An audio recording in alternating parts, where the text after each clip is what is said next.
আসসালামু আমি আবার একটা রান্নার রেসিপি নিয়ে এসেছি। এখানে আমি দুটো মুরগি নিয়ে এসেছি, দেশি মুরগি। মুরগিটা আমি কেটে ধুয়ে নিয়ে এসেছি। তেল দিয়ে দিলাম, পেঁয়াজ কুচি দিয়ে দিলাম, আধা কাপের মতন কাঁচামরিচ দিলাম 3-4টা। এখানে আমি তেজপাতা, লং, এলাচ, লবঙ্গ, জয়ত্রী সব দিয়ে দিচ্ছি।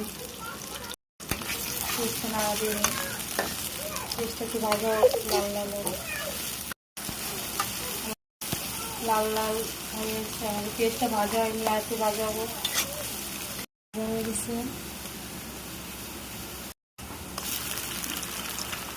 2 চামচের মতো দিয়ে দিলাম পেঁয়াজ বাটা, 1 চামচ রসুন বাটা দিলাম,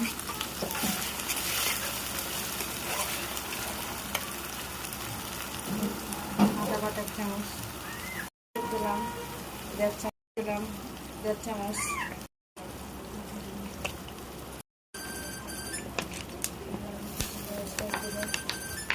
পরিমাণ মতো নেব,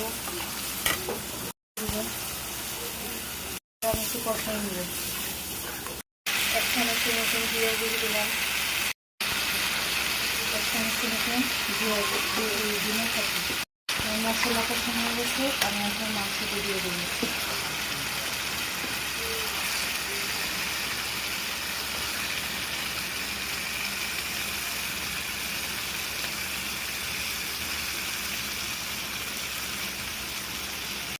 অনেক সুন্দর করে নাড়িয়ে নেব। মাংসটা কষানো হয়ে গেছে। আবহাওয়াটা কত সুন্দর, আজকে রোদ্দুর উঠছে, বৃষ্টি নাই, গাছগাছালি।